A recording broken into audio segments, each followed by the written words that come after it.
سکھر بیوروچیف ملت نیوز سید ضیاء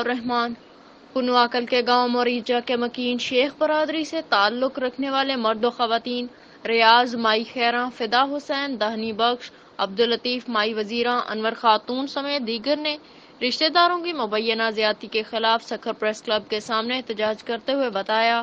کہ 1 ماہ قبل گھوٹکی کے رہائشیوں ہمارے عزیزوں نادر علی، صادق علی، معشوق علی، ندیم، خادم حسین اور دیگر نے ہمارے گھروں پر دعویٰ بولا اور گھروں میں موجود 8 بکریاں اور دیگر قیمتی سامان چوری کر لے گئے تھے۔ شکایات پر پولیس نے 2 جوابدار گرفتار کیے، لیکن اب بھی 62 جوابدار آزاد گھوم رہے ہیں۔ ملزمان نے شکایات پر گزشتہ روز ہمارے گھروں پر حملہ کیا اور گھر میں موجود مرد و خواتین کو تشدد کا نشانہ بنایا۔ واقعے کی اطلاع کے باوجود پولیس خاموش تماشائی بنی بیٹھی ہے، جوابدار سنگین نتائج کی دھمکیاں دے رہے ہیں۔